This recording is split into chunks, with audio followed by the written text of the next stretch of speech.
I'm sure most of you remember what happened in 2007, 2008, 2009 time frame with the housing market in this country. There was a massive boom leading up to a even more massive collapse in the housing market. And what happened is many people, millions of people, found themselves upside down or underwater in their homes, meaning that the balance that they owed on their mortgage to the bank was larger than or greater than the value of their property. And so you often hear recently about the lock-in effect. This is a different lock-in effect. You hear about the lock-in effect as it relates to mortgage rates, right? Because you have a lot of people that who got mortgages years ago at 3%, sub 3%, and they don't want to trade that mortgage out now to buy a house where they're going to be paying, close to 7%. But the other type of lock-in effect, which is even worse, is when you owe more on your house than it is worth.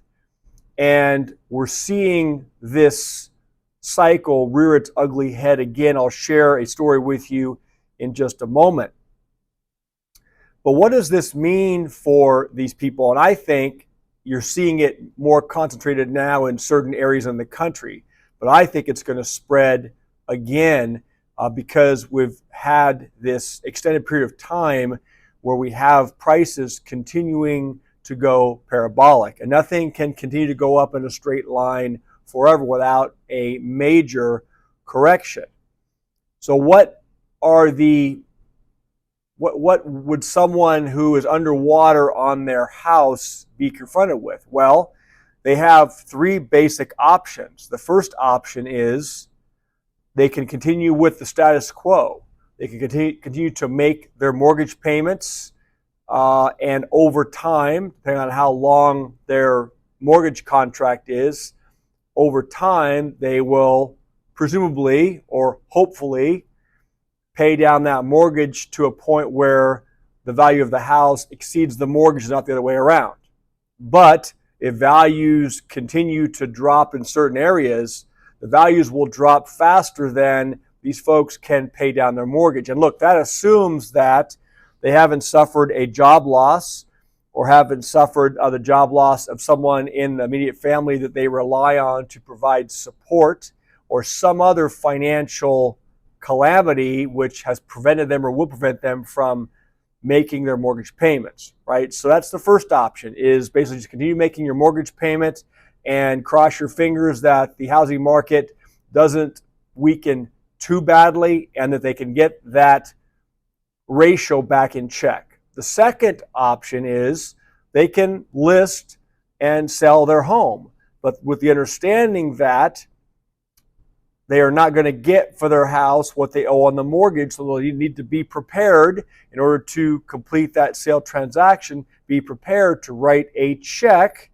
prior to close of escrow for the delta, or the difference between what they owe on their mortgage and what they're receiving net profits or net revenues from the sale of the property. So for example, let's say your house sold for $500,000, but you owe $550,000 to the bank. Well, you're not going to get $500,000 at close of escrow. You got to deduct closing costs, escrow fees, realtor fees, things of that nature. So you're going to be writing a check to the bank for at least $50,000, right?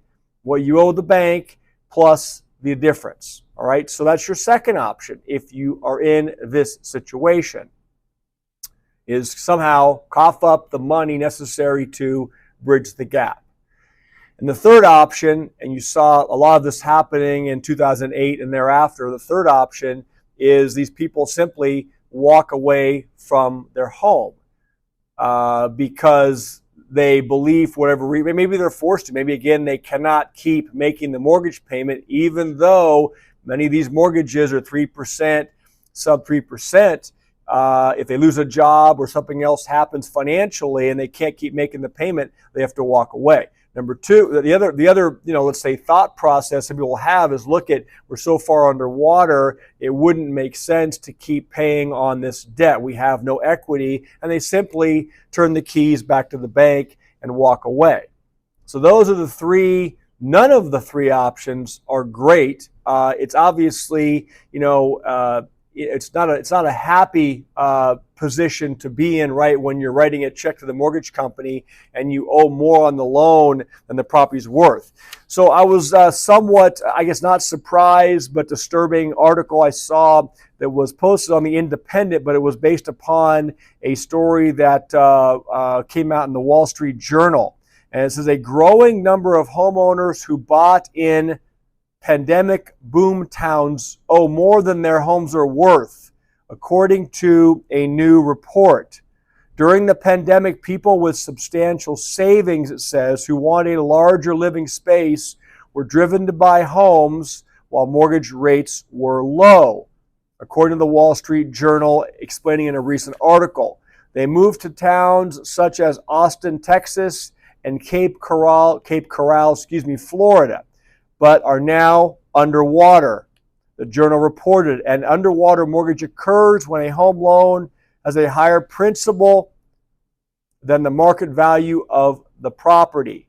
More than, listen to this, 500,000 homeowners were underwater in April, according to Andy Walden, head of mortgage and housing market research at Intercontinental Exchange. The Journal reported a quick rise in home prices in these boom towns was followed by a nearly 20% price drop in some of them after mortgage rates began to spike in 2022. This, along with the construction of more houses to meet demand, means, it says, a more balanced market between buyers and sellers. We've discussed on previous shows that it really is becoming more of a buyer's market now. They're able to be more choosy. But you understand that prices are still really high. And I've often shared with you from a layperson's perspective, again, these folks after the pandemic had savings. They FOMO'd in because rates were low and they took on more house. Now the prices have dropped. Okay. So, you have a situation where these folks are going to, many of them are going to have to, pay the unfortunate consequences. While this is good news for potential home buyers, it's unfortunate for homeowners looking to sell their houses. Now that their homes are worth less than they owe on their mortgages, if they want to sell, they'd have to pay back their mortgage company, the remaining balance of their mortgage company, once they sell at a lower price. And it's not once they sell, they won't be able to sell and close the escrow unless they're able to cut that check for the difference at close of escrow. It says the initial increase in home prices caused by pandemic-era demand can be described as a housing bubble. When the demand decreases as home supply increases, prices will drop and the bubble will burst. And that's what we're seeing unfold now. Again, love to get your thoughts and comments. Demand decreases as home supply increases. Supply is increasing. Prices are dropping. And this bubble, again, I don't know if you guys would concur that it's a bubble or not, but it is starting to, in the process of, whatever you want to call it, bursting. And many, therefore, are suffering a different kind of lock-in effect because they simply cannot sell their house. Many people don't have $500 to cover an emergency. And as we discussed also, oftentimes, a lot of people are, house rich and cash poor, right? But what they're saying here in this article is, 500,000 aren't even house rich, okay? And so if they cannot come up with $500 to cover an emergency, how are they going to come up with, let's say, $50,000 or $100,000, whatever it is, to pay to the bank just to close the escrow on their home, to walk away with zero, walk away with nothing? So unfortunate events unfolding right now if you're a homeowner in one of those markets that's taken a big hit.